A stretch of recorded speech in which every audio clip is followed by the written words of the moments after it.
Okay, so in this lecture we are going to understand about the combination reaction. तो आज का हमारा जो टॉपिक है वो होने वाला है कॉम्बिनेशन रिएक्शन. चलिए, तो कॉम्बिनेशन रिएक्शन क्या होगा उसका डेफिनेशन देख लेते हैं पहले. When two or more substance combine to give a single product, तो इसको हम बोलेंगे combination reaction.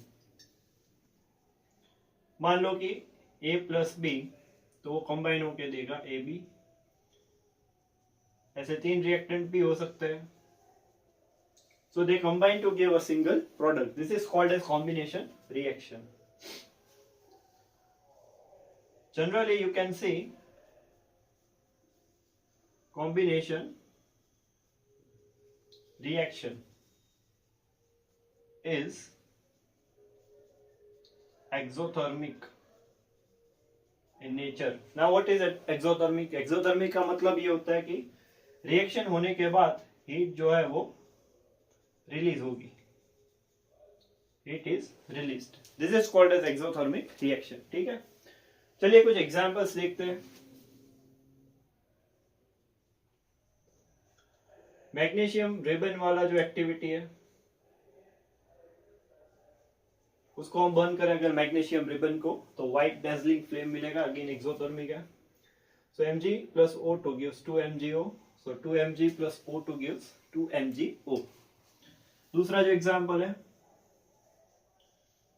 Reaction of quick lime with water, तो ये बनाएगा स्लिक्ड लाइम CaOH ट्वाइस, और उसके साथ हमें फ्री में क्या मिलेगा, हीट. That is एक्सोथर्मी.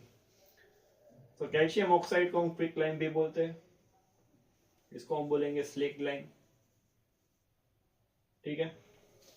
तो ये हो गया हमारा दूसरा example related to combination reaction. अभी तीसरा जो एग्जांपल है वो देखें. सिंपलेस्ट वन, कुछ याद ना है तो लिख सकते हो. वाटर का 2H2 plus O2 gives 2H2O. ठीक है.